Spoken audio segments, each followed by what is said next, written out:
Hey there, this is your girl Treal Ravenel, Master Wife Coach, founder and visionary behind the Wives Who Win movement and the Wives Who Win Training Center.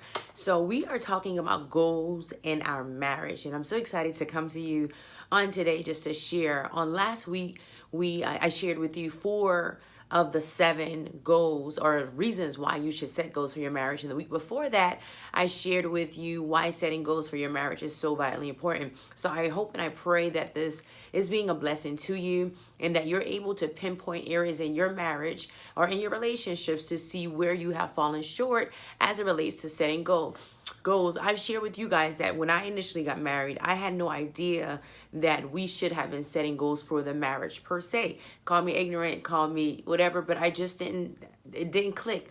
With my own life, yes, I had goals that I had set. My husband had goals that he had set, but we never took the time out to sit down together and say, okay, this is where we want our marriage to be in 3 years. This is where we want our marriage to be in 5 years. This is where we want our marriage to be in 10 years. A lot of things were just up in the air. We knew we wanted kids. We knew we wanted to own businesses. We knew we wanted to work in ministry and do all of these different things. However, we did not strategically sit down and calculate those things out.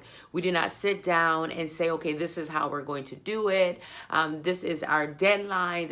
These are our time frames.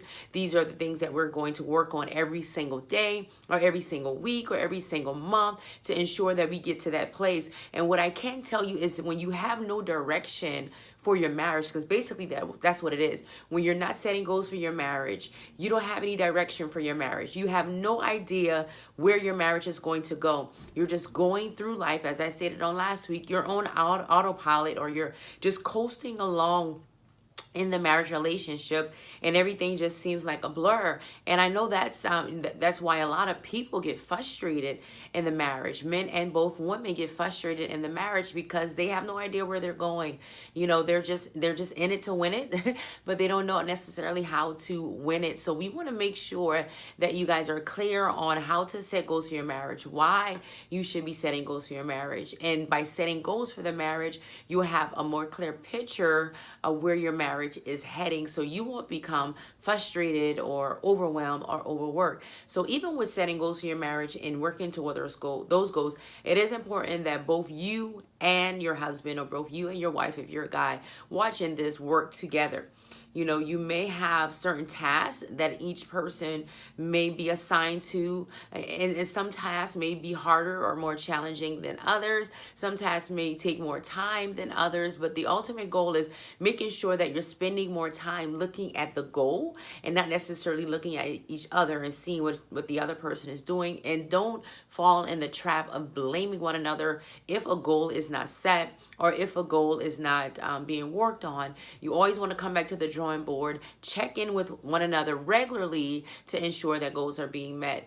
But most importantly, keep your eye and your target on the goal. Okay, so I'm going to go ahead and share with you the remaining 3 points on today, or the remaining 3 reasons why you should be setting goals. Okay, so number 5 is when you set goals, it motivates you, right? It motivates your innermost desires. It motivates you to do better. It motivates you to be better. It motivates you to work towards something where you're going to see an end result. So if you have something on paper, like I believe I've given examples, if you have a goal to effectively communicate, you know, you are checking in regularly and also celebrating those small wins and small victories in your marriage. Because whereas before, every time you had a conversation with your husband and wife, it almost always ended up in a knockdown, drag out fight, or not physical fight, hopefully, but a verbal fight, or you went below the belt, or you acted just in a way that you should not have acted. And now, because you're working toward being a better communicator, you guys are no longer falling victim to that place, but you are learning how to walk away, right? You are learning how to allow the other person to be right. You are learning how to turn wrongs into right. You are learning how to apologize even if it's not your fault. So all of those things can be wins or victories for you if you have a goal to have effective communication in your marriage. So, you know, setting goals is just not tangible things. things. They can be things intangible that you and your husband or you and your wife need to work on. So they motivate you because you guys know that you're looking to an end result. You have something to look forward to. And also, I would say, celebrate yourself. So when you do reach those goals, when you do have small victories and small wins, and you identify those things, celebrate one another, give each other high fives, and let each other know how proud you are of one another for being able to accomplish those goals. Okay. Number 6, setting goals or achieving goals helps you to be the best that you can be. Why do I say that? Because when you have set a goal, when you have accomplished something that you've written down, something that you've talked about, something that you agreed to, it helps you to evolve as a person because you're working on your ability to be disciplined. You're working on your ability to be consistent, and you're working on your ability to follow through.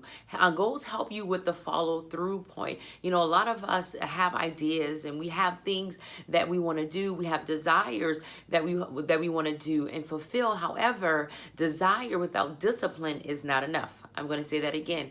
Desire without discipline is not enough. So you want to ensure that you not only have a desire to do something, but that you're also incorporating discipline. And I know for sure, even in my life firsthand and in my marriage firsthand, that when we incorporate discipline in conjunction with that desire, the end result is that much better. So in achieving those goals is helping you to be a better person overall. It's pulling out the best of who you are. It's allowing the world to see who you are. You're the best and the highest version of yourself, the most authentic version of yourself. And also your marriage will be looked at as a powerful marriage, as a marriage that is stepping up, that is making a mark in the world, because people are seeing you and your husband, or they're seeing you and your wife being able to set and achieve these goals. Okay. And number 7, last but not least, goals help you to ensure that you're going to live the best life possible. I said on last week or the week before that I don't know any successful person that made it to the place of being successful without setting goals. It just doesn't happen.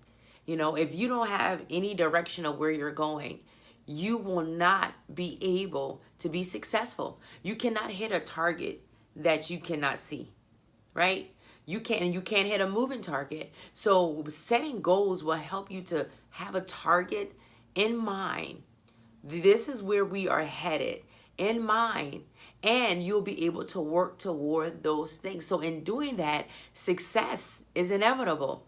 So whatever that looks like for you, if you and your husband or you and your wife want to start a business, if you want to start up a ministry, if you want to start a nonprofit, if you want to do things in the community, if you want to be more active and viable in the church, or dealing or helping other programs and organizations, then you're able to do that if you are setting and achieving those goals, because they'll help you to live the best life possible there is, because you will have a roadmap in place for you. The Bible tells us in Habakkuk 2 to write the vision and to make it plain. So when you look at goals, look at your goals as if you're writing a vision. You're wanting to make it plain as to where we are headed. Where are we headed, hun? And it's okay if you are in the marriage and you're 5 years in, you're 10 years in, you're 15 years in, and you never had that conversation. But what I'm going to challenge you to do today is to have that conversation. Sit down with your husband, sit down with your wife, and begin to talk about the things that you want to see happen in your marriage. That will eliminate the frustration, that would eliminate the confusion, that would eliminate the ineffective communication, that will eliminate so many things, and it will help you guys to get on a journey of moving forward so that you can see success in your marriage, so that you can win in your marriage, and so that you can live the best life possible. So those are the 7 things from last week and also this week. If you haven't checked out the video from last week or the week before, please go ahead and do that. If you have not subscribed to my YouTube channel, please go ahead and do that. I'll be coming to you every Sunday. So every Sunday, a new video will be uploaded, and you'll get the goodies and the treats and all of those things to help you to master a marriage. For my wives, to help you to master your role as a wife. For my husbands to help you to master your role as a husband. And you're able to do this by the word of God. So in all things, God, right? Because marriage was created by God, and it was created for his people. So in order for us to win in our marriage and have successful marriages, we have to do it God's way. We cannot take him out of the equation, because when we do that, that's when all hell can break loose and we have no direction, because that's just how he created it to be. If you are on social media, I do invite you to connect with us on social media.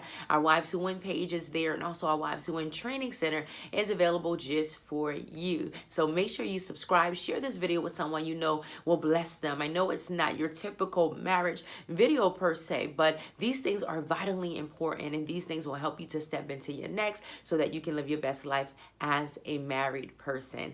Until next time, see you later. Bye.